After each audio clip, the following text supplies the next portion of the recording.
Bismillahirrahmanirrahim. Assalamualaikum warahmatullahi wabarakatuh.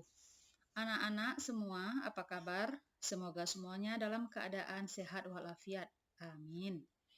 Alhamdulillah, pada kesempatan kali ini kita bisa belajar kembali dalam materi zakat untuk kelas 6 semester 1 bersama saya Ibu Fitriani. Mari kita mulai dengan mengucapkan Bismillahirrahmanirrahim.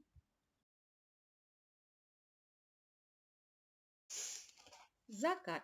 Anak-anak yang solih dan solihah, adakah yang tahu apa itu zakat? Zakat adalah mengeluarkan sebahagian harta yang dimiliki dengan syarat tertentu untuk menyucikan jiwa dan membersihkan harta.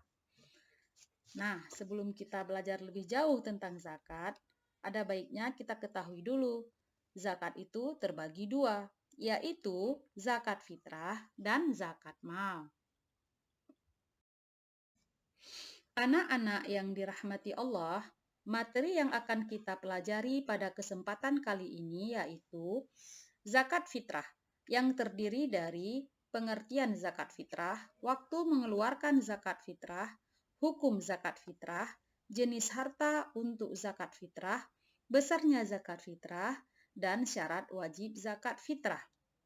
Selanjutnya, zakat mal yang terdiri dari pengertian zakat mal, syarat wajib zakat mal, jenis harta zakat mal, serta kita juga mempelajari tentang orang-orang yang berhak menerima zakat dan hikmah zakat.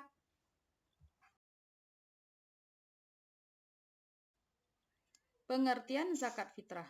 Zakat fitrah adalah mengeluarkan beras atau bahan makanan pokok lainnya sebesar 2,5 kilo atau 3,5 liter untuk setiap orang.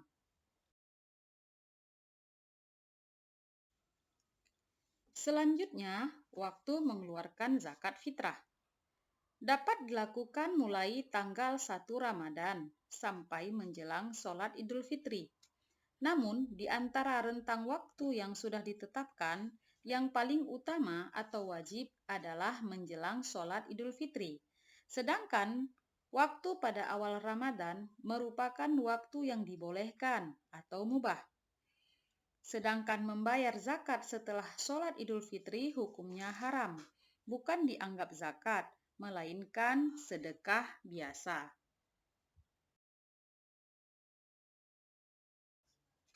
Hukum zakat fitrah. Hukum zakat fitrah adalah fardhu ain. Ayo, ada yang tahu apa itu fardhu ain? Fardhu ain artinya wajib bagi setiap muslim, baik laki-laki maupun perempuan, yang masih hidup pada bulan Ramadan. Jenis bahan makanan yang dapat dijadikan harta untuk membayar zakat fitrah, yaitu makanan pokok berupa beras, gandum, sagu, singkong, dan lain-lain, tergantung bahan pokok makanan apa yang dikonsumsi oleh seorang muslim tersebut. Tetapi perlu kamu ketahui bahwa zakat fitrah juga dapat dibayar dengan menggunakan uang, dengan syarat uang tersebut jumlahnya sama dengan besarnya makanan pokok yang dikeluarkan.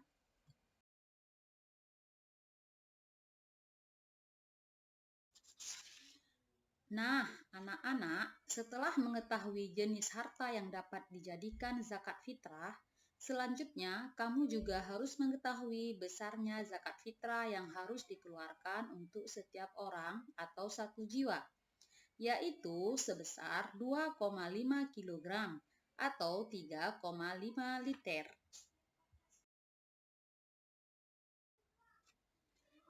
Syarat wajib zakat fitrah.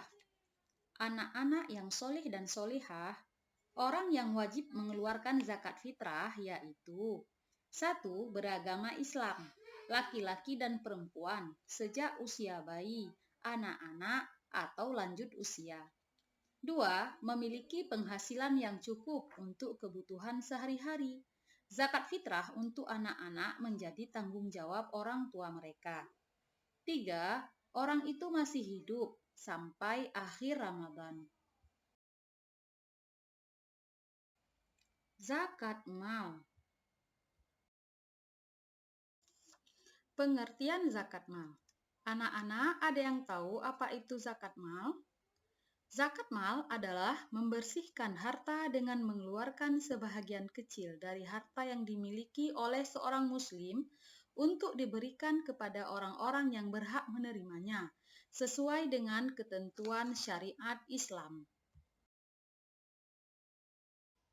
Syarat wajib zakat mal. Anak-anak, syarat wajib zakat mal itu ada 5. Yang pertama, pemilik harta adalah orang Islam. Yang kedua, pemilik harta telah balik dan berakal atau tidak gila. Yang ketiga, harta tersebut termasuk dari jenis-jenis harta yang wajib dizakati. 4, harta tersebut telah mencapai 1 tahun.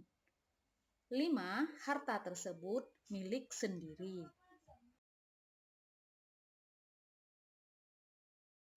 Jenis harta yang dijadikan zakat mal, yaitu 1. Perhiasan emas dan perak yang disimpan. 2. Harta atau uang yang diperoleh dari hasil usaha atau berdagang atau bekerja. 3. Hasil pertanian, misalnya padi, palawija, dan lain sebagainya. 4. Binatang ternak, misalnya kambing, sapi, kerbau, dan unta. 5. Barang temuan, seperti perhiasan, uang logam yang terbuat dari emas, atau guci yang tinggi harga jualnya. Anak-anak, mari sejenak kita membaca ayat suci Al-Quran tentang orang yang berhak menerima zakat berikut ini. Bismillahirrahmanirrahim. Innamas sadaqatu lil fuqara'i wal masakini wal 'amilina 'alaiha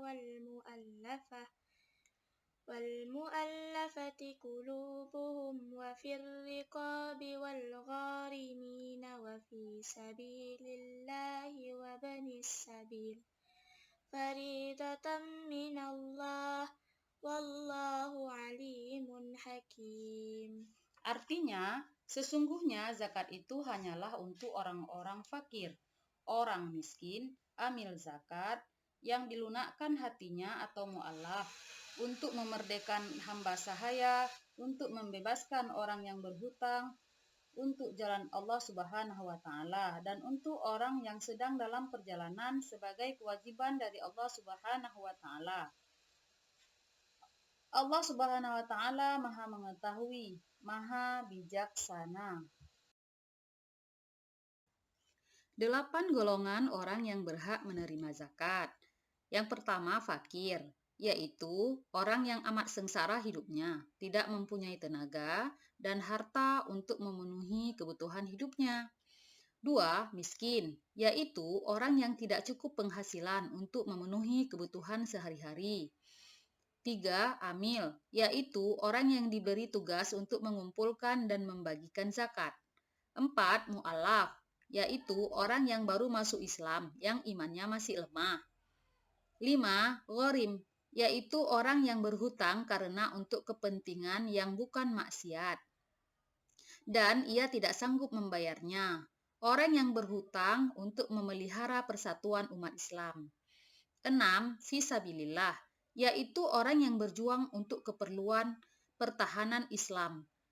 Di zaman Nabi Muhammad SAW, fisabilillah itu mencakup juga kepentingan-kepentingan umum, seperti mendirikan masjid, musola, sekolah atau madrasah, rumah sakit, dan lain sebagainya. 7. Musafir, yaitu orang yang berpergian jauh untuk tujuan baik atau tidak untuk perjalanan maksiat, yang kehabisan bekal atau ongkos, disebut juga Ibnu Sabil. 8. Hamba sahaya, yaitu orang-orang yang dijanjikan merdeka atau bebas. Hikmah zakat. Anak-anak, tahukah kalian apa hikmah zakat? Hikmah zakat adalah: 1. Membersihkan harta dan jiwa pembayar zakat dari sifat kikir, tamak, atau rakus. 2. Membantu orang yang kesusahan atau kesulitan dari segi ekonomi. 3. Mendorong manusia untuk berjiwa sosial dan peduli kepada sesama. 4. Mengingatkan manusia bahwa harta dan kekayaan hanya titipan Allah Subhanahu wa Ta'ala semata. Alhamdulillah anak-anak, kita telah sampai di penghujung pembelajaran kita. Sebelum kita tutup, mari sama-sama kita mengucapkan Alhamdulillahirabbil alamin. Terima kasih atas perhatiannya. Assalamualaikum warahmatullahi wabarakatuh. Sampai jumpa.